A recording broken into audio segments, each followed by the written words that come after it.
I'm sure this has happened to all of us. You go to buy something with a credit card and the cashier asks, "May I have your zip code?" Well, you may want to think twice before giving it. Jim Stickley is an identity theft expert. He's the founder of Trace Security. Jim, good morning to you. Morning. Let's just first get the simple answer. If the merchant asks me for my zip code, should I say yes or no? Just say no. Why is that? Well, it turns out the merchants are getting a little crafty, and what they do is they'll take your name off your credit card, then they take your zip code, which is that little bit of information. They can go to databases and pull your full address, sometimes even your phone number and your email address, and suddenly you're on their mailing list. And so that means you're getting a ton of junk mail.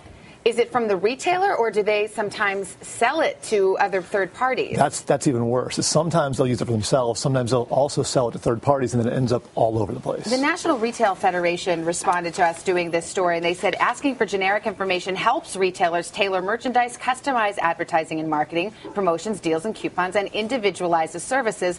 Thus, retailers may ask for general info such as zip codes in order to better know and serve their customers. A good point. What do you say to that? I mean, it sounds great, but the reality is that if you didn't sign up for some sort of a mailing list, you shouldn't end up on a mailing list. And so it's really deceptive. You know, it's like that. All that information is great to gather, but the reality is that you're not choosing to receive all this other stuff. Should you basically assume that if a store is asking for your zip code, it is going to result in junk mail from that store, or even worse, from a third party? I would at this point, yes. Okay. Well, let's talk about the gas pump, because a lot of times when you pay at the pump and you put your credit card in, that asks for your zip code. Is that a different situation? It is very different. And in fact, the states that have put laws that say, hey, you're no longer allowed to ask for zip codes, still allow them to be asked at the pumps because it is actually being used for authentication. You bring up a good point. Two states, actually. I think it's Massachusetts and is it California? Yeah, the California. Other? They've actually outlawed the asking for a zip code. Correct. They're the first two that have done it. And it looks like several other states are probably going to. A couple of other things. Sometimes I'm noticing it's more common now. You go to the store and they say, do you want us to email you your receipt? Do you have any red flags about that? Yeah, I mean, personally, I'm on enough mailing lists already. I don't want to be on any more.